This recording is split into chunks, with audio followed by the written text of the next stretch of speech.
ఆమోదిస్తున్నాను అధ్యక్ష. సభ్యులందరికీ మనమండి, ఇది ఇంపార్టెంట్ మీటింగ్ కాబట్టి సభ్యులందరూ కూడా ఎక్కువ మంది మాట్లాడాలనుకుంటారు. కానీ టైంని కూడా దృష్టిలో పెట్టుకొని ఆల్రెడీ 35 మెంబర్స్ పేర్లు ఇచ్చారు. టైంని కూడా దృష్టిలో పెట్టుకొని మాట్లాడవలసిందిగా కోరుతున్నానండి. ఇప్పుడు కాలువ శ్రీనివాసరావు గారు. ధన్యవాదాలు అధ్యక్ష.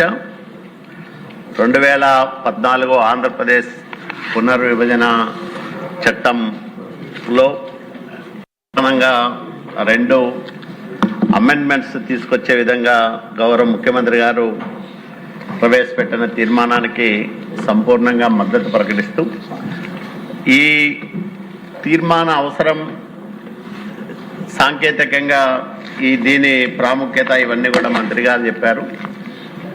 విభజన సమైక్యవాదులుగా మెజారిటీ ప్రజలుగా తెలుగు వాళ్ళు, ప్రపంచవ్యాప్తంగా ఉన్న తెలుగు వాళ్ళు ఎవరు కూడా కోరుకున్నది కాదండి. ఆ రోజు మనమందరం చూసాం, మన నాయకుడు చంద్రబాబు నాయుడు గారు ఈ ఆంధ్రప్రదేశ్ రాష్ట్రానికి న్యాయం చేయడానికి ఢిల్లీ పెద్దలను ఎంతగా వాళ్ళను బతిమలాడుకున్నారు, ఏ విధంగా పోరాటాలు చేశారు, ఇవన్నీ కూడా మనం ప్రత్యక్షంగా చూసాం అధ్యక్ష. అయినా పార్లమెంటు తలుపులు మూసి ఏకపక్షంగా, అంటే అంతకుముందు అవిభాజ్య ఆంధ్రప్రదేశ్ శాసనసభ ఈ తీర్మానం చేసిన, అంటే ఈ విభజన జరగకూడదని తీర్మానం చేసిన పార్లమెంటులో మరి 18/2/2014లో లోక్సభలో బిల్లు ప్రవేశపెట్టడం, దాన్ని 1/3/2014లో రాష్ట్రపతి ఆమోదముద్ర దానికి లభించడం, 2/6/2014లో ఉమ్మడి ఆంధ్రప్రదేశ్ రాష్ట్రం 2గా విడిపోవడం మనందరము చూసాం అధ్యక్ష.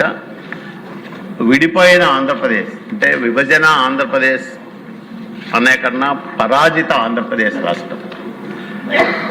ఎక్కడ రాజధాని పెట్టాలా, తర్వాత ఎట్లా బతకాలా, 11 బిలియన్ యూనిట్ల కరెంటు కొరత, 16,000 కోట్ల రూపాయలు రెవెన్యూ లోటు, ప్రభుత్వాన్ని నడపడమే గగనంగా మారిన రోజులవి.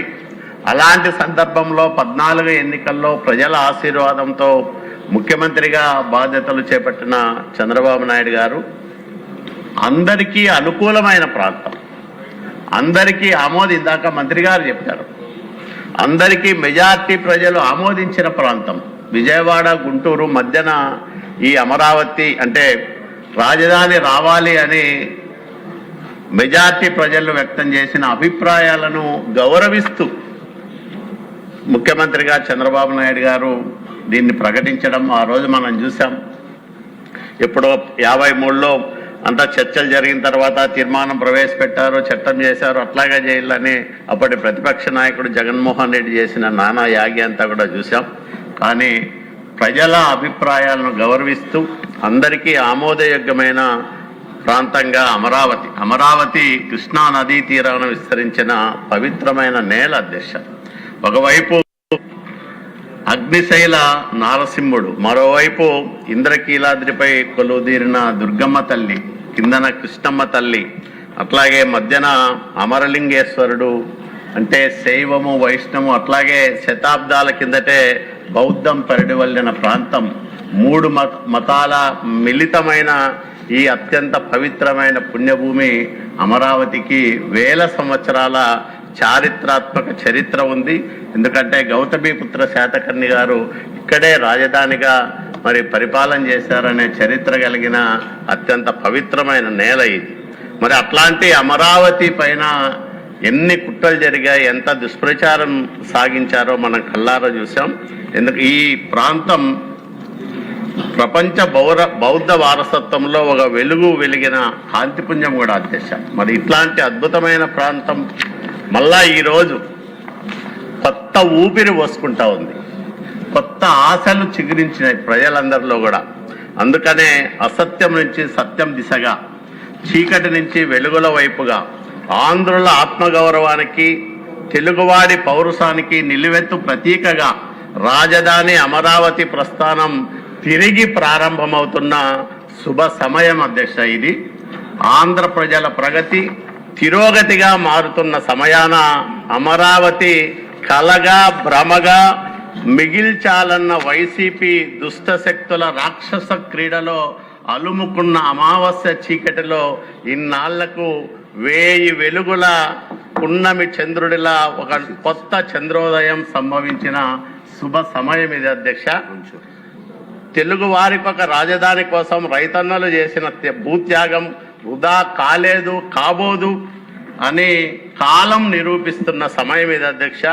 నవ్యాంధ్ర నిర్మాణ వికాసానికి ప్రియతమ ముఖ్యమంత్రి నారా చంద్రబాబు నాయుడు గారి ఆత్మ సంకల్పం ప్రజాబలం తోడు కాగా యోగ బలంగా యాగ ఫలంగా భువి స్వర్గసీమగా అమరావతి అవతరించబోతున్న అద్భుత సమయం ఇది అధ్యక్ష. ఇట్లాంటి ఒక చారిత్రకమైన తీర్మానాన్ని ప్రవేశపెట్టడం అనేది మనందరి పూర్వజన్మ సుకృతంగా కూడా నేను భావిస్తా ఉన్నాను అధ్యక్ష. ఎందుకంటే ఇంత గొప్ప అమరావతి నగర నిర్మాణం మన టైంలో కురుడు పోసుకుంది. ఈరోజు ఆకాశ అర్మాలతో అలరారుతా ఉంది.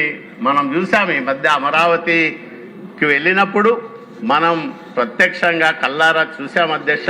అంత గొప్ప అమరావతి నిర్మాణం మన సమయంలో మన నాయకుడి చేతుల మీదుగా జరగడం అనేది ఒక గొప్ప వరంగా మనం భావిస్తా ఉన్నాం.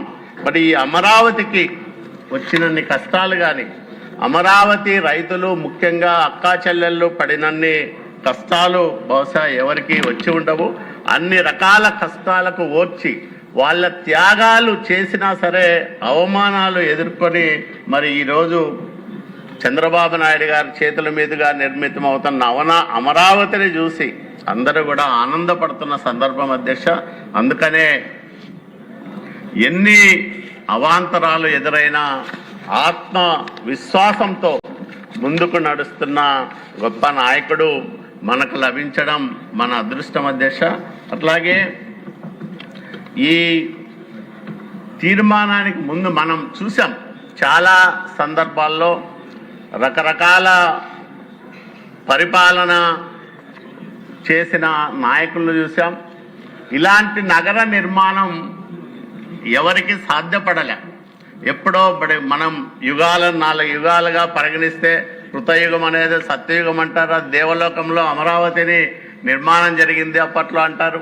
త్రేతాయుగంలో మరి శ్రీరాముడు పరిపాలించిన అయోధ్య నగర నిర్మాణం ఆయన చేతుల మీదుగా జరగలేదు. అది ఎప్పుడో వాళ్ళ పూర్వీకులు సూర్యవంశ రాజులు ఆ అయోధ్యను నిర్మించారు. అద్భుతమైన నగరం అంటారు. తర్వాత శ్రీకృష్ణుడు జరాసంధుడి నుంచి యాదవుల్ని కాపాడుకోవడానికి సముద్రుడిని అర్పించి 12 యోజనాల స్థలాన్ని తీసుకొని అయోధ్య నగరాన్ని నిర్మించారని చెప్తారు.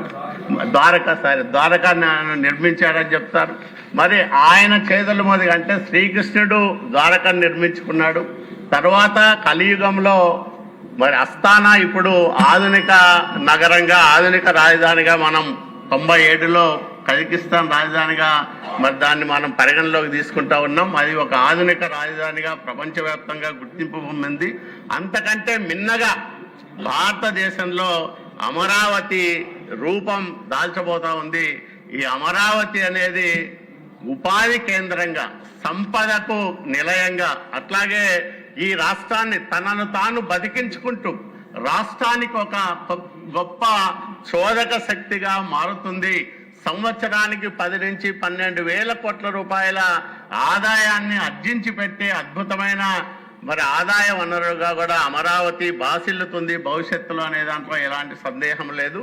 ఇట్లాంటి చారిత్రాత్మకమైన తీర్మానాన్ని బలపరిచే అవకాశం కల్పించినందుకు మరి మీకు సవినయంగా మరి కృతజ్ఞత తెలియజేసుకుంటూ సెలవు తీసుకుంటున్నాను అధ్యక్ష.